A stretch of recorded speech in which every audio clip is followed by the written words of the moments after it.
ఉమ్మడి కర్నూలు జిల్లా రాజకీయాల్లో అవని గోల్డ్ భూ వివాదం ఇప్పుడు పెను దుమారం రేపుతోంది. అధికార పార్టీ ఎమ్మెల్యే వర్సెస్ అవని గోల్డ్ యాజమాన్యం మధ్య సాగుతున్నటువంటి ఈ పోరు ఇప్పుడు పతాక స్థాయికి చేరింది. మీడియాతో Avani gold managing director Venkateswarlu MLA పార్థసారథిపై సంచలన ఆరోపణలు చేశారు. ఎమ్మెల్యే పార్థసారథి తన రాజకీయ లబ్ధి కోసం ఏకంగా 50 ఎకరాల భూమిని తన అనుచరుల పేరు మీద రాయాలని బెదిరించారని చెప్పారు. భూములు రిజిస్ట్రేషన్ చేయనందుకే తనపై అక్రమ కేసులు పెట్టారని ఆవేదన వ్యక్తం చేస్తున్నారు.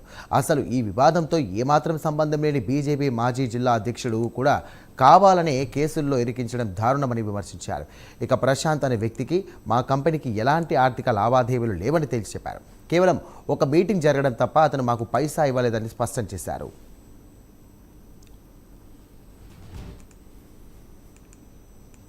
వెంకటేశ్వర్లు అవని గోల్డ్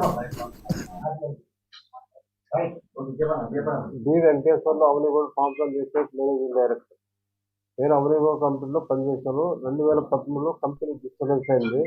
దాదాపు కంపెనీ పేరు మీద వివిధ రాష్ట్రాల్లో దాదాపు 200 ఎకరాల పొలం ఉంది. దాదాపు 6 కోట్ల రూపాయలు కస్టమర్లకు పేమెంట్ చెల్లించవలసి ఉంది.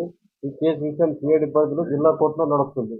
మేము కూడా కస్టమర్లకి అమౌంట్ చెల్లించాలని నిర్ణయంతోనే అందుకు సహకారంతో రామకృష్ణ పరమహంసని రామస్వామి గారిని సంప్రదించాము మధ్యవర్తితో.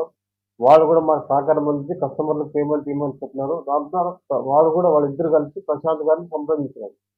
ప్రశాంత్ ఎవరైనా ఉంటే చెప్పాలంటే నా దగ్గర బయ్యర్ ఉన్నాడు అని చెప్పి ఆదరణ దూరకు వచ్చాడు. ఆదరణతో కూడా చర్చించినాం సార్. లేదబ్బా మాకు కేసు ఉంది, సిఐడి అన్ని ల్యాండ్స్ సిక్ చేశారు, మీరు ఇవన్నీ హైకోర్టుకు అన్ని తీసుకొని వాళ్ళకు కూడా చెప్పినారు సార్. మేము ప్రశాంత్ ఏమన్నాడు, మేము అన్ని చూసుకుంటాం, కేసు విషయాలు అది విషయాలు హోమ్ మినిస్టర్ దగ్గర అన్ని దగ్గర పోయినామని చెప్పినాం. పోయి అన్నిటికీ తెలుసుకొని కంప్లైంట్కి రండి అని చెప్పినాం. మేము ఆ తర్వాత ఈరోజు వాళ్ళు చార్జ్ షీట్ పార్ట్ షీట్ అన్ని తీసుకొని లీగల్ ఒప్పుకొని అన్ని తీసుకున్నాం. అన్ని తీసుకొని ల్యాండ్ కూడా విజిట్ చేసినాం. అన్ని ల్యాండ్ విజిట్ చేసిన తర్వాత 1 month అంతా ఎంక్వైరీ చేసినాక సర్లేదు సార్ అగ్రిమెంట్ ఒప్పందం కోసము కస్టమర్లకు పేమెంట్ ఇస్తామని చెప్పినాం.